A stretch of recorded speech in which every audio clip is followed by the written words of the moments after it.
Hello everyone, I just finished watching American-Born Chinese, directed by the man who directed Shang-Chi and The Legend of the Ten Rings, and starring Michelle Yeoh, Stephanie Hsu, Ke Kwang, Daniel Wu, and James Hong, alongside Ben Wong and James Liu.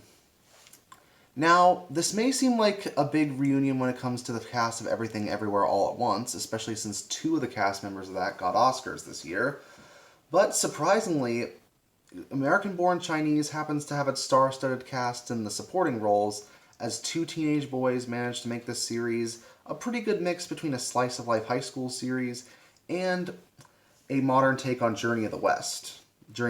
But let's get to the story, shall we? The story follows Jin Wong, played by Ben Wong, who is a teenager going into a mostly white high school. And he seems like a pretty typical teenage boy. He collects manga, he's into soccer, and he has a fair amount of friends who are going to high school with him. That is, until he meets a mysterious exchange student named Wei Chen, played by Jimmy Liu, who apparently is the son of Sun Wukong, played by Daniel Wu. Sun Wukong, the Monkey King, turns out has one of his rivals, the Bull Demon, who's planning on getting his staff and who's planning on using its power to destroy Earth, to use Earth's power to destroy heaven. So, Wei Chen believes that Jin is his guide, so he has to find a way to stop the Bull Demon before it's too late throughout this 8-episode series where Jin Wong also tries to gain the respect of his classmates. So this does feel like a series that of two halves, that where one half could easily overtake the other. And while it's not perfect at balancing the two halves of its story, I do think it handles it better than a lot of other streaming shows do. Especially since while it is 8 episodes long, the episodes don't feel like they're too lengthy themselves. There's a 45-minute introductory episode, and then the rest of the episodes are around the 30 to 35-minute mark. And it feels like they're just long enough to be worthwhile without having to drag things along too much like a lot of other shows on Netflix or even some on Disney+.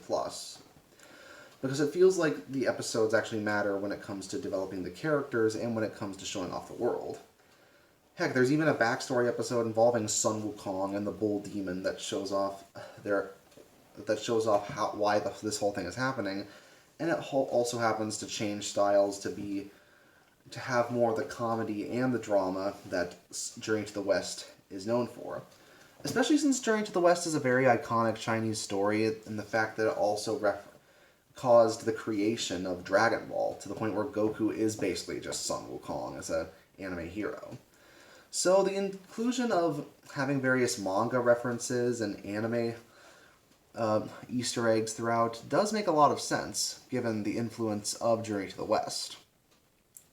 Which is probably also why the action scenes feel like a mix between wuxia films and anime fight scenes when it comes to the various gods fighting each other. So, it is definitely fun to see that, even if it can get a little ridiculous for the finale. But I also genuinely like the chemistry between Jin and Wei Chen.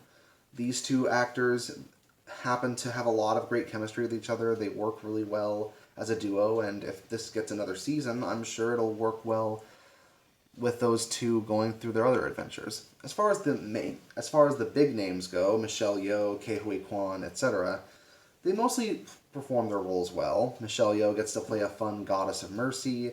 Ke Kwang gets to have a great running bit about a sitcom actor who played a very stereotypical character who gets to say a lot about Asian actors' roles in films and TV. And I even really like James Hong's role as the Jade Emperor. It really feels like they get to respect the roles of these characters while also playing different sides to them in this comedy/drama. On top of that, this season does end on a cliffhanger, and even though this is apparently different than the graphic novel that it's originally based on, I am genuinely curious to see how they handle a second season if this one gets one. I'm not sure it will, considering that they dumped all 8 episodes at once, and it feels like the advertising mostly focused on the Everything Everywhere All at Once cast members. But for what it is, I do think that this series is genuinely worth watching. I'd give it an 8.5 out of 10. See you next time.